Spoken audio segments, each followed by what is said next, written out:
Market లో invest చేసి మీ డబ్బులు డబుల్ చేసుకోవాలనుకుంటున్నారా? విజయవాడలో జరిగే సుందరరామిరెడ్డి గారి లైవ్ సెమినార్ కి అటెండ్ అవ్వండి.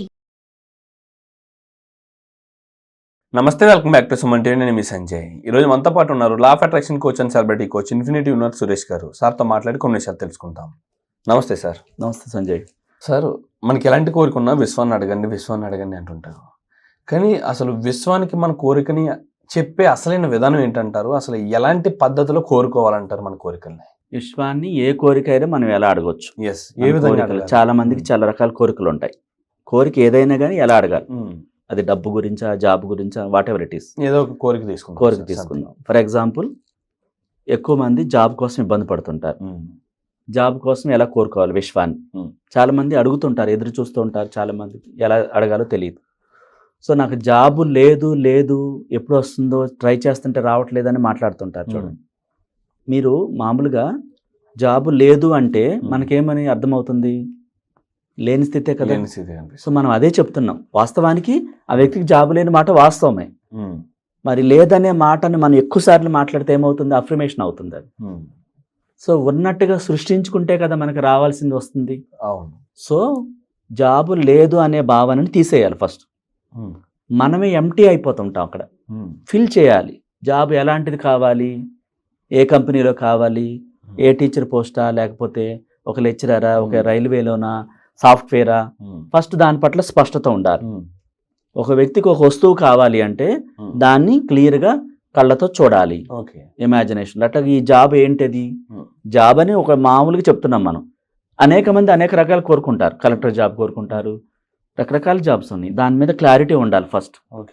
నాకు జాబ్ వచ్చినందుకు విశ్వానికి కృతజ్ఞతలు అంటే యూనివర్స్కి ఏమీ అర్థం కాదు, ఎంటీగా అలా చూస్తూ ఉంటుంది అంతే. మనం మౌనంలో అలా ఎలా పంపించాము? ఈ జాబ్ ఏంటి కావాలని స్పష్టం అని క్లియర్ అవ్వాలి. గవర్నమెంటా, రైల్వేనా, సెంట్రల్ గవర్నమెంటా, స్టేట్ గవర్నమెంటా, ప్రైవేటా, టీచర్ పోస్టా, రైల్వేలోనా, లేకపోతే సాఫ్ట్వేర్ విదేశాల్లోనా, ఈ క్లారిటీ అనేది డిసైడ్ చేసుకోవాలి క్లియర్గా. అంటే మనం కోరుకునే కోరికపై ఒక స్పష్టత ఉండాలి. స్పష్టత ఉంటేనే కదా నెరవేరుతుంది. ఆ కోరికని మీరు మౌనంగా కూర్చున్నప్పుడు, ఆ జాబ్ ఆల్రెడీ కలిగి ఉంటే మీరు ఆ రోల్లో ఏం చేస్తుంటారు? ఒక టీచర్ అయితే ఆ స్కూల్లో లెసన్ చెప్తూ ఉంటారు టీచర్గా. అదే కాలేజీలో లెక్చరర్ అయితే ఆ స్టూడెంట్స్కి ఒక ప్రొఫెసర్గా లెసన్ చెప్తూ ఉంటారు కదా. దాంట్లో లీనమైపోవాలి, ఆ పోస్ట్లో లీనమైపోవాలి. దానికి ముందు ఆ కంపెనీకి వెళ్ళి అది ఇంటర్వ్యూలో సక్సెస్ఫుల్గా చాలా అద్భుతంగా మీ టాలెంట్ని ప్రదర్శించినట్టుగా అంటే ఊహించుకోవాలంటారా? ఎస్. ఇప్పుడు మనం లేదనే మాటను ఎక్కువ మాట్లాడొద్దు అంటున్నాం. లేకుండా మరి ఉన్నట్టుగా ఎలా సృష్టించాలో చెప్తున్నాం మనం. లేదు అన్న భావన లేకుండా చేసేస్తుంది. పోస్ట్ రాకుండా, జాబ్ రాకుండా చేసేస్తుంది. జాబుని మనం సృష్టించుకోవాలి, విశ్వానికి చెప్పాలి ఎలా కావాలి అనే దాన్ని. పదే పదే మనం దాన్ని పొందినట్టుగా ఆ జాబ్కి వెళ్ళి, మీరు ఇంటర్వ్యూకి వెళ్ళి సక్సెస్ఫుల్గా మీ టాలెంట్ అంతా ప్రదర్శించినట్టుగా.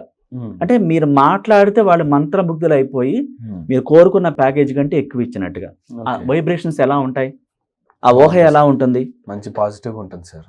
సపోజ్ ఇప్పుడు ఒక 50,000 కోరుకున్నారు, మేము లక్షిస్తాం అన్నారు వాళ్ళు. మంచి హ్యాపీగా ఉంటాం, చాలా హ్యాపీగా ఉంటుంది. ఆ ఎనర్జీని విడుదల చేయాలి. అసలు ఆ టాలెంట్కి ఆ కంపెనీ ఇంప్రెస్ అయ్యి ఎక్కువ శాలరీ ప్యాకేజ్ ఆఫర్ చేసినప్పుడు ఆ తన్మయత్వంతో శరీరం నుంచి ఎలాంటి విడుదల అవుతాయి? దాన్ని ఎనర్జీ లెవెల్స్ని హ్యాపీగా రిలీజ్ చేస్తూ ఒక స్వీట్ బాక్స్ తీసుకొచ్చి ఇంట్లో వాళ్ళందరూ షేర్ చేసుకున్నట్టుగా ఆ సెలబ్రేషన్స్ కావాలి. ఎనర్జీ లెవెల్సే విడుదల చేయాలి అన్ని చోట్ల. చూడండి, ఎనర్జీ లెవెల్స్ విడుదల కాకుండా మనకి ఏది రాదు. నార్మల్గా చెప్తే అందులో ఫీల్ లేదంటారు మీరు. అంటే సార్, విశ్వాన్ని కోరుకునే పద్ధతి అంటే ఏ విధంగా అంటారు? మెడిటేషన్ అంటారా, లేకపోతే అఫర్మేషన్ అంటారా? ఇక్కడ ఏ విధంగా? ఇక్కడ మెడిటేషన్ చేయొచ్చు, విజువలైజేషన్ చేయొచ్చు, ఒక క్రియేషన్ బుక్లో రాసుకోవచ్చు, లేదా ఇందాక మనం ఆ గతంలో చెప్పుకున్న ఒక టెక్నిక్ 11 days టెక్నిక్, 1 to 1 ప్రతిరోజు రాసే విధానం 11 days, లేకపోతే 9 రోజులు 9 కోరికలు రాయాలి. ఒక కోరిక 9 సార్లు రాయాలి. జాబ్ కోసం రాయొచ్చు. 369 కూడా చెప్పుకున్నాం గతంలో, అది కూడా రాయొచ్చు. అంటే మనం ఈ టెక్నిక్స్ ఉపయోగించుకోవడానికి ఒకటి ఉపయోగించుకోవాలి, ఏదో ఒకటి ఒక కోరిక. సపోజ్ ఒక టెక్నిక్ తీసుకుని ప్రతిరోజు రాయాలి. వచ్చినందుకు థ్యాంక్ యూ యూనివర్స్ అని రాయాలి. జాబ్ని కలిగి ఉన్నాను, వస్తే అని రాయకూడదు. వస్తే ఫ్యూచర్ టెన్స్ అవుతుంది. కలిగి ఉన్నాను అన్నది ఏమవుతుంది? Present you have already. ఇక ఇచ్చేయాలి యూనివర్స్కి. ఇంకేమనిపిస్తుంది? ఓకే, తను కలిగి ఉన్నాడు అన్నాడు కాబట్టి ఈ ప్రపంచాన్ని చైతన్యపరిచి తనకి ఇచ్చేయాలి జాబ్. వచ్చేలా చేస్తుంది. అంటే కోరిక మనం కోరుకోకుండా స్పష్టంగా జాబ్ రాదు. మన కోరికల విషయంలోకి ఎలా పంపించాలి? ఆ కోరిక పట్ల క్రిస్టల్గా క్లారిటీ ఉండాలి. అంటే మీకు ఒక జరిగిన సంగతి చెప్తాను. ఒక ప్రొఫెసరు ఉన్నారు, యూనివర్సిటీ ప్రొఫెసరు. ఆయన అనుకోకుండా చనిపోయారు కరోనా టైంలో. ఇంకా ఆ యూనివర్సిటీ నుంచి ఆ ఎరియర్స్ రావని చెప్పేశారు అందరూ తనకి, వాళ్ళ వైఫ్కి. తను కూడా అవునా రావా అని చెప్పేసి తను వదిలేసుకున్నారు అసలు. అంటే వాళ్ళ హస్బెండ్ సంబంధించి ఎరియర్స్ వచ్చాయి ఉంటాయి. అయితే వాళ్ళకి ఆ యూనివర్సిటీకి అవి రావు, ఇంకా ఫైల్ కూడా వెళ్ళలేదు, ఇంకా అనవసరం అని చెప్పేసి మేమే ఇంకా దాని హోప్స్ వదిలేసుకున్నామని చెప్పారు వేరే వాళ్ళు. తన హస్బెండ్కి రావాలి తనకి. సో తిను నేమ్ కూడా యాడ్ చేయలేదు, అకౌంట్ యాడ్ చేయలేదు, ఏమీ చేయలేదు, ఇక రావని చెప్తున్నారు అని మన క్లాస్ జాయిన్ అయ్యారు.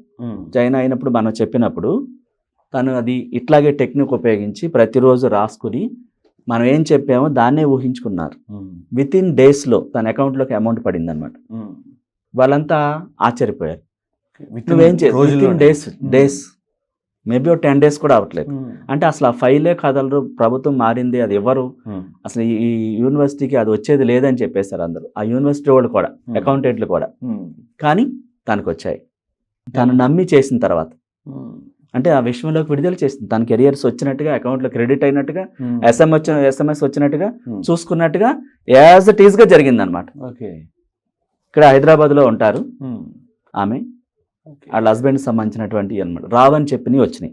అంటే మనం కోరిక ఎంత శ్రద్ధగా పెట్టాలో మీకు ఉదాహరణ చెప్పాను. కోరికపై అంత బలమైన నమ్మకాన్ని పంపించాలి విషయంలోకి. మనం పంపించకుండా రాదు.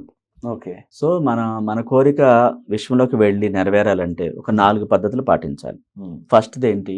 మన కోరిక పట్ల క్లారిటీ ఉండాలి. ఏంటి అనేది క్లియర్గా ఉండాలి. ఆ తర్వాత ఆ విశ్వాన్ని ఈ కోరిక నెరవేరుస్తుంది, నాకు ఖచ్చితంగా తీరుస్తుందని నమ్మాలి. తర్వాత ఆ కోరికని చాలా ఇంట్రెస్ట్గా, ఇష్టంగా విశ్వంలోకి పంపించాలి. రాయటం కానీ ఇష్టంగా రాయాలి. రాసిన తర్వాత దాన్ని గ్రాటిట్యూడ్తో విశ్వంలోకి పంపించాలి. అంటే పూర్తిగా నమ్మాలి, పూర్తిగా విశ్వసించి కృతజ్ఞతలు చెప్పాలి. ఆల్రెడీ వచ్చేసినట్టుగా, పొందినట్టుగా, పొందేసిన భావాన్ని వ్యక్తం చేయాలి. లాస్ట్లో ఆ చిరునవ్వుతో, కృతజ్ఞత భావంతో ఉండాలి. ఈ 4 టెక్నిక్స్ పాటిస్తే ఆ కోరికకి ఈజీగా విశ్వంలోకి వెళుతుంది. పొందిన అనుభూతులు, ఆ చిరునవ్వు, ఆ ఆప్యాయత బయటికి రిలీజ్ చేయాలి. మనం రిలీజ్ చేసినప్పుడు ఈ భావాలన్నీ కూడా తొందరగా కోరిక నెరవేరడానికి షార్ట్ కట్ అనమాట. Thank you sir. Thank you. Most welcome sir.